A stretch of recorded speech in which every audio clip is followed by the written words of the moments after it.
The day John and Emily Parker first saw Rex, they knew he was special. It was a chilly autumn afternoon at the local Denver animal shelter, where they had gone with the simple intention of just looking. But the moment they laid eyes on the tall, thin, black and tan German shepherd sitting quietly in the corner of his kennel, something inside them stirred. Unlike the other dogs who barked, whined, or wagged their tails excitedly at potential adopters, Rex simply watched. His dark, intelligent eyes held a quiet intensity, as if he were measuring them, waiting to see if they were worthy of his trust. The shelter staff explained that Rex had been found wandering the streets, severely underweight and skittish around humans. They estimated he was around 2 years old at the time. John crouched down by the kennel and stretched out his hand. Rex hesitated. For a long moment he didn't move, just stared at John, searching for something invisible. Then, slowly, tentatively, he stepped forward and pressed his nose against John's palm. That was it. That was the moment they knew Rex was coming home with them. Adjusting to life in the Parker household wasn't immediate. For the first few weeks, Rex remained cautious, reserved, always watching but rarely initiating affection. Loud noises startled him. Sudden movements made him flinch. But John and Emily were patient. They gave him space, let him explore on his terms, and never forced interaction. Then one night something changed. A storm rolled through their neighborhood, lightning flashing against the windows. The wind howled, rattling the old wooden fence outside. Emily was in the kitchen when she heard a low whimper.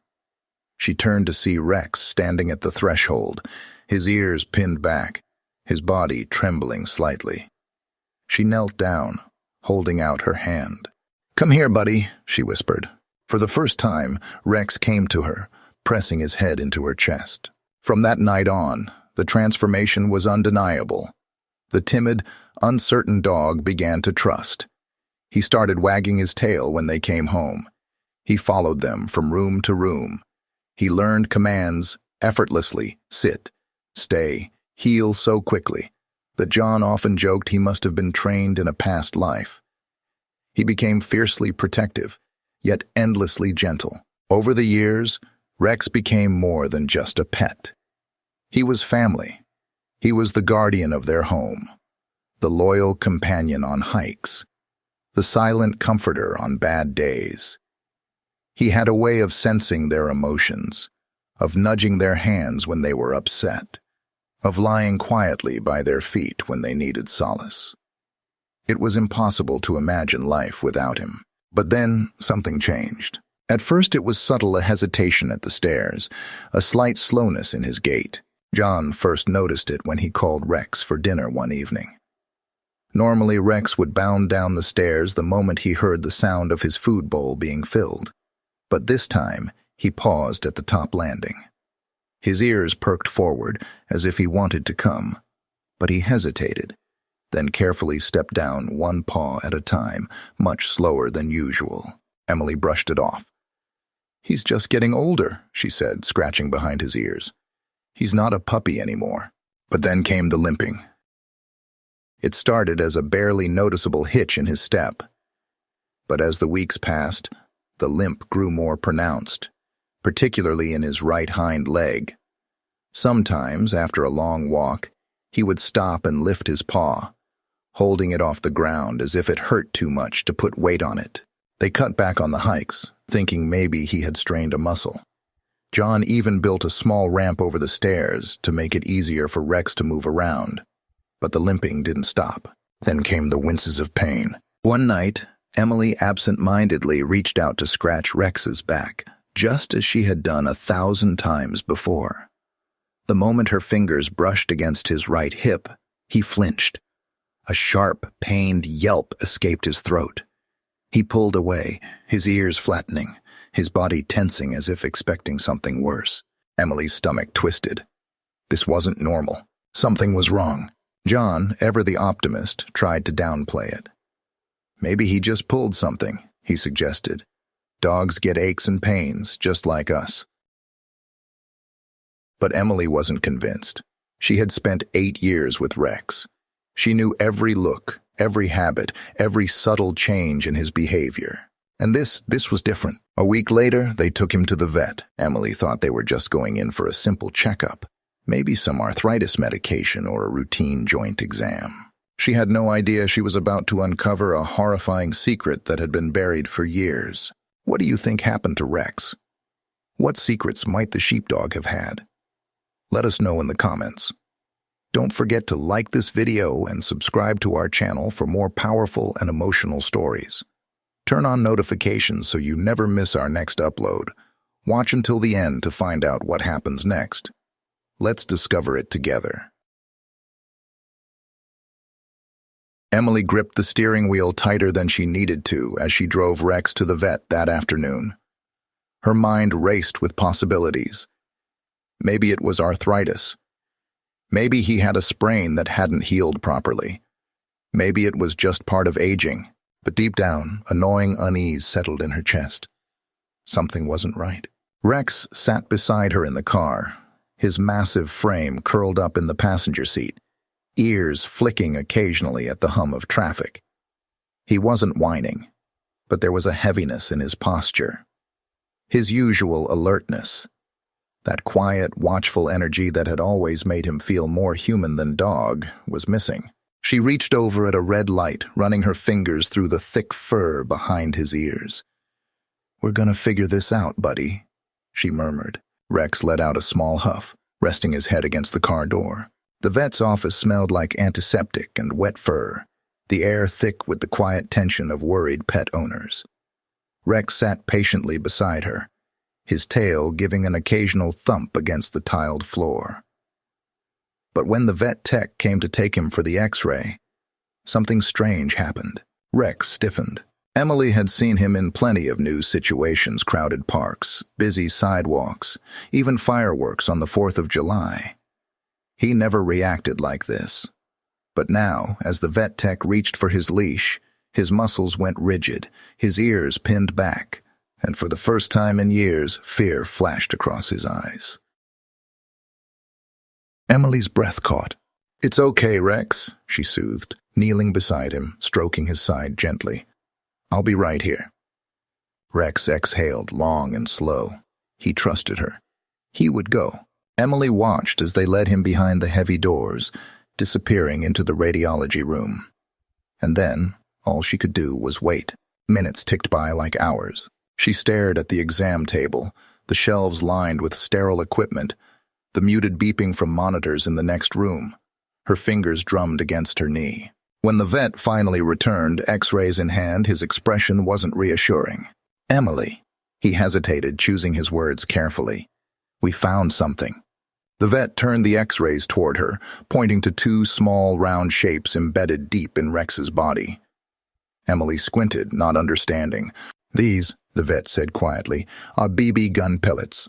Emily's stomach dropped. Her hands flew to her mouth as she stared at the ghostly images on the screen. One pellet lodged near his hip, the other dangerously close to his spine. They had been there for years. She shook her head, disbelieving. Are you sure?" The vet nodded grimly. "There's no mistake. They've been in his body for a long time. We only found them now because of the X-ray." Emily felt like the room was spinning. BB pellets, that meant someone had shot him. Rex had been shot. She looked down at the floor, heart pounding in her ears. The quiet way he flinched sometimes when she moved too fast. The hesitation around new people. The way he had never barked for attention like other dogs.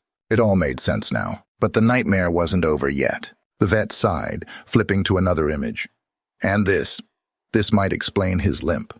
Emily forced herself to look. The scan showed his right hind leg, but something was wrong. The bone wasn't straight. It had a slight, unnatural curve, as if it had been broken once but never properly treated. "It was an old fracture," the vet explained, his voice tight with sympathy. "Most likely happened before you adopted him. It didn't heal correctly, which is why he's having trouble walking now. Over time, it's put stress on his other joints, especially his spine." Emily could barely breathe. Her dog had been shot. His leg had been broken. And someone had left him like that. Emily felt tears burning at the edges of her vision, but she forced herself to swallow them down. She needed to be strong. She needed to understand. How did this happen?" she asked, her voice raw. The vet hesitated before answering. It's hard to say for sure, but given his training, his obedience, and the way he reacts to certain situations, he exhaled. "I wouldn't be surprised if he was a working dog. Maybe police or military." Emily blinked. "You think he was abandoned?" "It's possible. Dogs like Rex, trained, disciplined, they don't end up in shelters often. If he was injured and deemed unfit for service, someone might have discarded him. Or worse." He trailed off, leaving the darker possibility unsaid. Emily clenched her fists. She could picture it too clearly. A dog trained to be loyal, to serve, to protect, only to be discarded when he was no longer useful. Or maybe it was worse. Maybe he had been abused, beaten, used for target practice with a BB gun. Her stomach churned. She wanted to scream, to demand how anyone could look into those warm brown eyes and still hurt him. Instead, she lowered herself onto the cold tile floor and pulled Rex close as he returned from the back room. He leaned into her, pressing his massive body against hers. He didn't know what had just been discovered, but Emily did, and she would never let him suffer again. Tears spilled over, silent but unstoppable, as she whispered into his fur, "I'm so sorry, Rex. I'm so sorry." And Rex, as always, forgave. The drive home from the vet was silent. Emily's hands gripped the steering wheel, her knuckles white, while Rex lay beside her, staring out the window and lay curled up, his breathing slow and steady, unaware of the storm raging inside his owners. He had been suffering for years, and they had never known. That thought alone was unbearable. By the time they pulled into the driveway, Emily had made up her mind. They would do everything in their power to make sure Rex lived the rest of his life without pain. The next morning, John woke up to find Emily already researching treatments. "Swimming therapy," she murmured, scrolling through her laptop. "It'll be easier on his joints. And a heated bed, something soft for his hips. Oh, and ramps. He needs ramps." John nodded, still groggy, but he could see the determination in her eyes. She wasn't just looking for solutions. She was making a promise. Over the next few weeks, the Parker household transformed. John spent a full weekend building a custom ramp over the stairs so Rex wouldn't have to strain himself climbing up and down. They placed non-slip mats throughout the house to help him walk more easily. In the living room, they set up a large orthopedic bed with built-in heating, ensuring he was always comfortable. Then came the swimming therapy. Rex had never been much of a water dog, but when they brought him to the rehabilitation center, something incredible happened. At first, he hesitated at the edge of the pool, his muscles tensing as he stared at the water. Emily knelt beside him, stroking his back. "It's okay, buddy," she whispered. "You don't have to if you don't want to." But Rex didn't move away. He looked at her, then at John, then back at the water. And then he stepped forward. Slowly, carefully, he waded in, the warm water lifting the weight off his aching limbs. And for the first time in months, maybe even years, he moved without pain. John and Emily exchanged a look, their eyes glistening. It was working. The treatment was slow, but progress came. Every small victory felt monumental. Rex no longer hesitated at the stairs. He used the ramp confidently.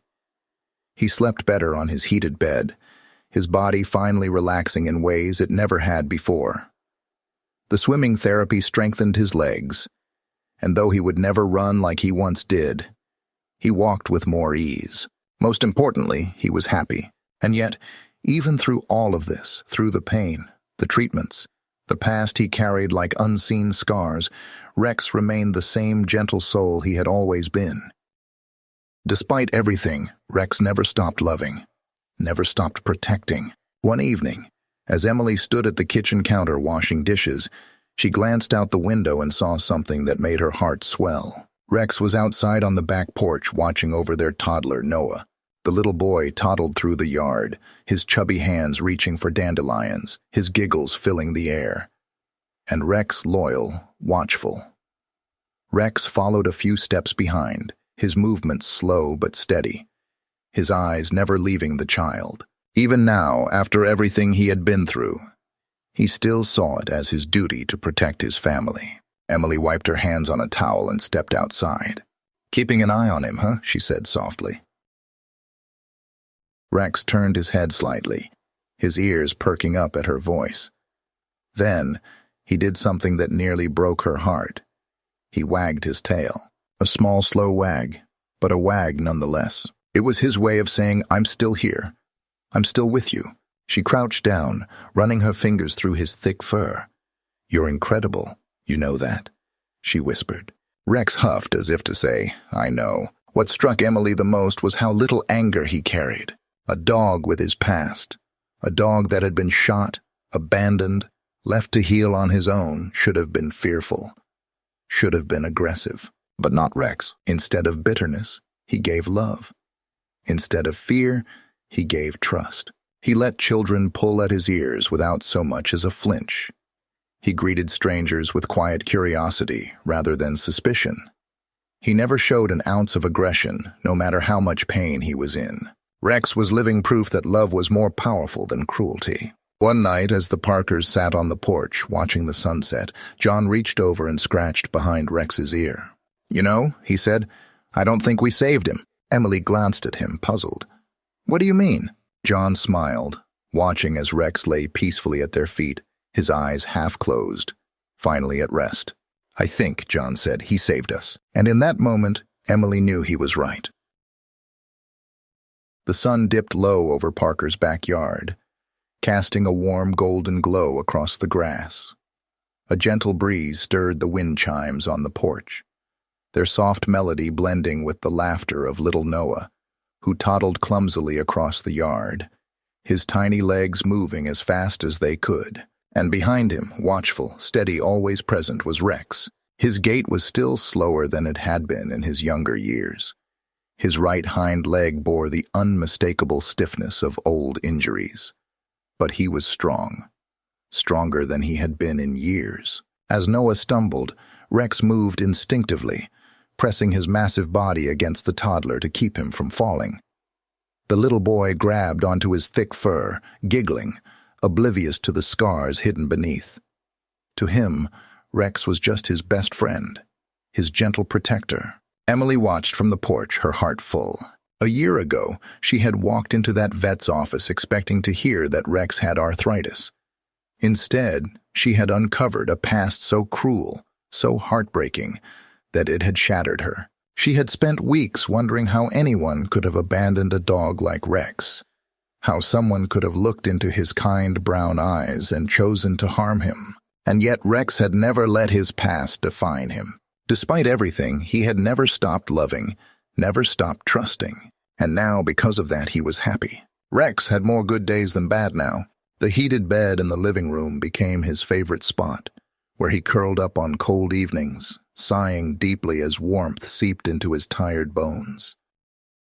He still swam twice a week, an old dog gliding effortlessly through the water, free from the weight of pain. He still greeted every visitor with a slow wag of his tail, still followed Noah around the house like a silent guardian. And at night, when the world was still, he would curl up beside the Parker's bed, his breath steady, his presence comforting. This was the life he should have always had. Not one of pain, not one of fear, but a life of love, of peace, of belonging. Emily often found herself watching him, wondering if he knew, if he understood how much he meant to them. Maybe he did, because whenever she reached down to run her fingers through his fur, he would look up at her with those deep, knowing eyes and press his head gently into her hand. He knew he was home. Not all stories end this way. For every Rex, there are thousands of dogs left in shelters waiting, hoping, some with pasts just as dark, scars just as deep.